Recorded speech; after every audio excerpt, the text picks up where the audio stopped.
Cette vidéo sera différente des précédentes parce que dans celle-ci, on va parler de mon organisation, de ma routine pour pouvoir m'en sortir au quotidien.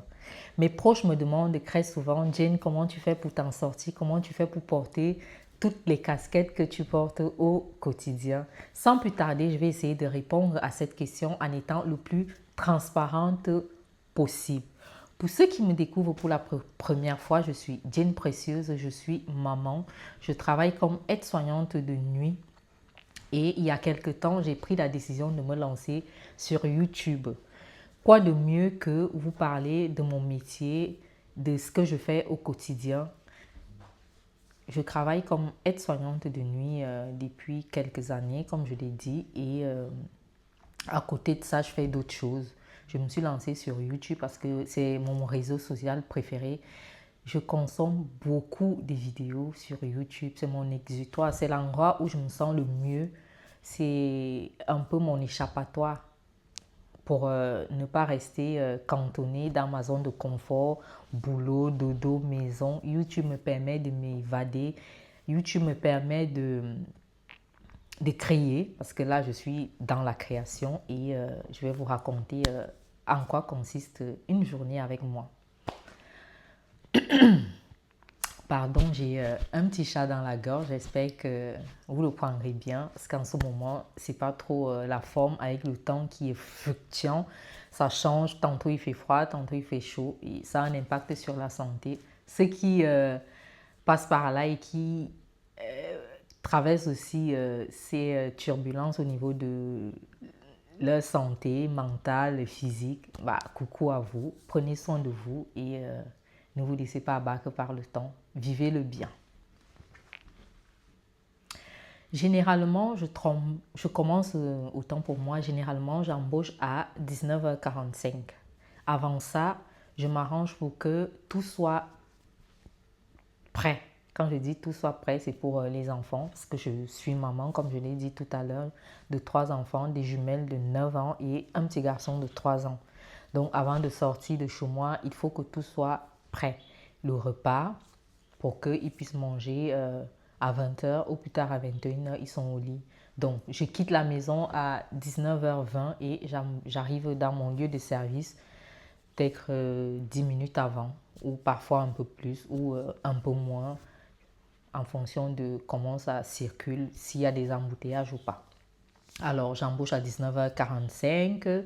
Je vais vous épargner tous les détails de ce qui se passe dans mon boulot. Il y a des nuits avec et des nuits sans. Qu'est-ce que ça signifie? Ça signifie qu'il y a des nuits où parfois c'est vraiment mouvementé en fonction de comment se sentent les personnes que j'accompagne, de comment les personnes-là, elles se sont comportées, de comment la nuit a été pour elles.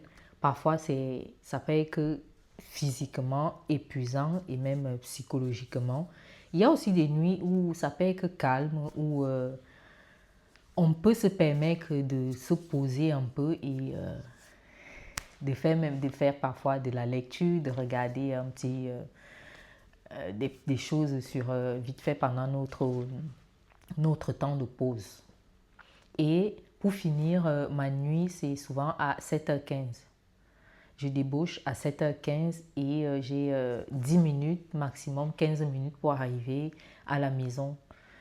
Après ma nuit de travail, il faut que je prépare mon dernier garçon pour l'école. Les filles, elles ont juste besoin de leur réveil. Elles se réveillent, elles réveillent leur petit frère et ensemble, ils prennent le petit déjeuner. Moi, quand j'arrive, je trouve que soit ils sont encore en train de prendre le petit déjeuner, soit les filles, elles ont commencé à se doucher et je prends le relais avec le petit garçon. Je prépare le garçon et je le dépose à l'école. Une fois que je le dépose à l'école, je peux maintenant m'occuper de moi. Il peut arriver que j'ai le temps de me doucher et là, en tout cas, quand j'ai le temps de me doucher, c'est mieux parce que ça me permet de gagner en temps. Comme ça, une fois que je l'ai déposé à l'école, quand je reviens, je peux prendre un chocolat chaud ou une tisane, quelque chose en tout cas de chaud pour m'apaiser, pour que je commence ma nuit. En fait, c'est compliqué parce que moi, quand je débauche, quand j'arrive chez moi, les autres s'en vont travailler. et ma nuit, elle commence. J'arrive pas toujours à dormir parce que parfois il y a des travaux dans mon immeuble et ce n'est pas évident. Ça dépend vraiment.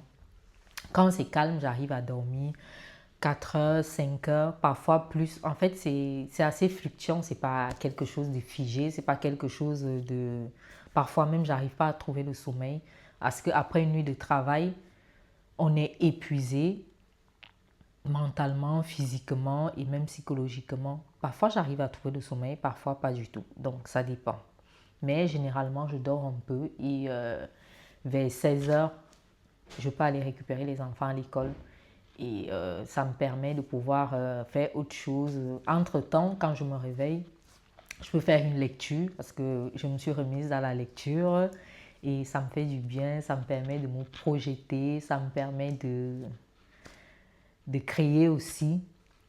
Parce qu'en lisant certains livres, ça me permet moi aussi de me dire, ne reste pas juste concentré, cantonné dans ton travail, ouvre ton esprit, vois autre chose que ton travail et c'est ce que j'essaye de faire. Soit je fais de la lecture, soit j'écoute un podcast, soit j'écoute des vidéos. Il y a plus, en fait, je suis une consommatrice de YouTube, donc je m'y retrouve. Après ça, je peux me reposer. Je fais une petite sieste vers 17 heures. Je peux faire une sieste de 30 minutes. C'est pas tous les jours. Hein. Il faut aussi que mon esprit il soit OK avec le fait que je fasse une sieste. Mais quand je fais la sieste, ça me permet de me reposer et d'être requinqué pour pouvoir attaquer la prochaine nuit. Donc, ce que je voulais vous dire aujourd'hui, c'est que quand tu choisis de travailler de nuit, dis-toi que ton organisme, il ne sera plus comme quelqu'un de normal, entre guillemets. Parce que tu ne peux plus trouver le sommeil comme quelqu'un qui a une routine normale. Parfois, tu peux même finir ta nuit, tu ne trouves pas le sommeil. Et quand tu es en repos, même dormir, ça devient un peu compliqué. Donc, c'est toi qui jauge un peu ton corps, comment tu te sens et tout. Et voilà. Autre chose, je voulais aussi vous dire que quand tu travailles de nuit, tu t'organises, tu as une petite organisation. Quand ça dévie un peu, quand il y a un événement qui n'était pas programmé, ça peut être un appel, ça peut être peut-être le sport. Non, quand je travaille, j'évite d'aller au sport. En tout cas,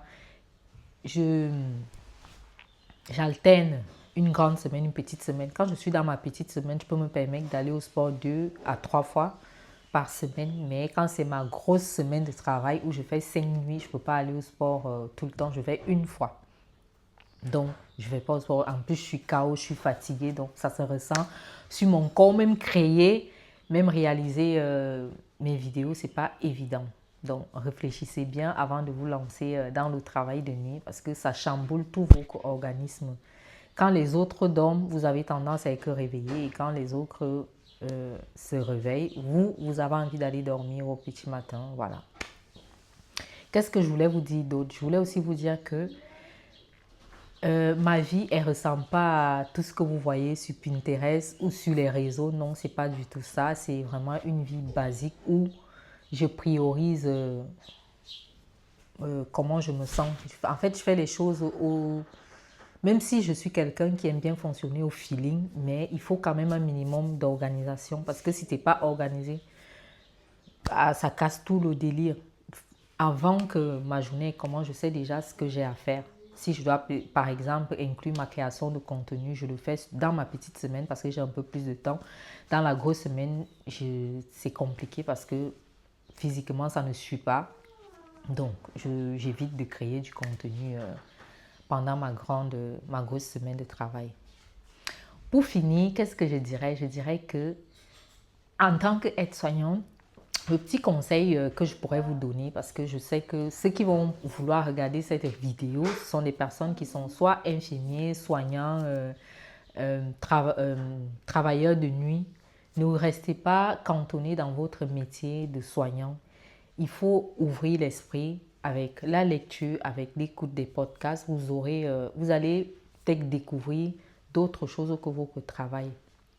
À force de rester uniquement focus sur votre travail, vous pouvez devenir aigri, vous pouvez devenir quelqu'un qui est associable, qui communique plus beaucoup, qui ne va pas côtoyer trop de monde parce que en fait, vous vous renfermez dans un truc et ça devient compliqué de faire autre chose. Ne vous enfermez pas dans votre travail. Même si vous aimez votre travail, osez faire autre chose que celui-ci. Ça va vous permettre de vous échapper, de ne pas rester enfermé. Parce que quand on reste tout le temps enfermé dans un truc, ça peut devenir dangereux et parfois même ça peut toucher à notre santé mentale et même physique aussi.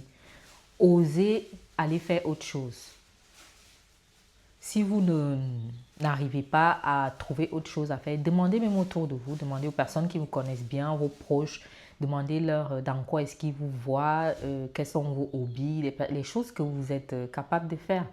On est tous nés avec un ou plusieurs talents, donc je pense que chacun de nous, en dehors de notre travail, on peut se permettre de faire autre chose.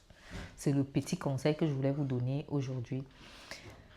Évidemment que cette vidéo n'est pas là pour juger ou alors pour vous dire quoi faire de vos journées. Non, c'est tout simplement vous présenter en quelque sorte comment moi je m'y prends pour pouvoir m'en sortir au quotidien avec tout ce que je fais. J'espère que cette vidéo vous a plu et que vous allez, vous aussi, ceux qui travaillent de nuit ou de jour, vous retrouver dans mon organisation à moi. Ceux qui sont intéressés, n'hésitez pas à vous abonner. Faites-moi vos retours en commentaire. Dites-moi vous comment vous vous organisez pour vous en sortir avec votre vie de famille, votre travail et tout. Je lis tout. Une fois de plus, pour ceux qui me découvrent pour la première fois, je suis Jane Précieuse, je suis maman, je suis aussi aide-soignante de nuit et je me suis lancée sur YouTube, donc abonnez-vous. Je vous souhaite d'avoir la journée que vous méritez. Dans la paix du Christ. Ciao!